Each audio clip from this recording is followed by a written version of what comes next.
আসসালামু আলাইকুম এভরিওয়ান, নিশ্চয়ই সবাই ভালো আছো। আমিও তোমাদের দয়া আল্লাহর রহমতে বেশ ভালো আছি। আজ 192 নং শহীদ বাচ্চু সরকারি প্রাথমিক বিদ্যালয়ে টাইফয়েড টিকাদান ক্যাম্পেইন চলছে। এতে বাংলাদেশ সরকারের মাদারীপুর পৌরসভার স্বাস্থ্য কর্মীরা আমাদের বিদ্যালয়ের প্রাক প্রাথমিক শ্রেণী থেকে পঞ্চম শ্রেণীর শিক্ষার্থীদের টিকা দিচ্ছে। সহযোগিতায় আছে বাংলাদেশ রেড ক্রিসেন্ট সোসাইটির স্বেচ্ছাসেবী টিম ও আমাদের খুদে ডাক্তাররা, এবং পাশাপাশি আমরা আছি শ্রেণী শিক্ষক বৃন্দ।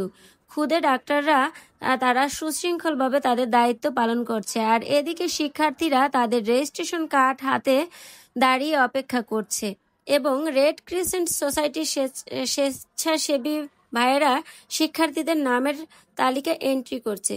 আর স্বাস্থ্যকর্মীরা মায়ের মমতা, আদর, ভালোবাসা এবং যত্ন সহকারে তাদের টিকাদান সম্পূর্ণ করছে। এতে করে সহযোগিতা করছে শ্রেণী শিক্ষক এবং স্বেচ্ছাসেবী টিম আর আমাদের খুদে ডাক্তাররা। এবং শিক্ষার্থীরা বলেছে আমাদের কোনো অসুবিধা হচ্ছে না এবং ব্যথাও পাচ্ছি না। মাশাআল্লাহ, খুব সুন্দরভাবে টিকাদান সম্পূর্ণ হয়েছে। আল্লাহ হাফেজ।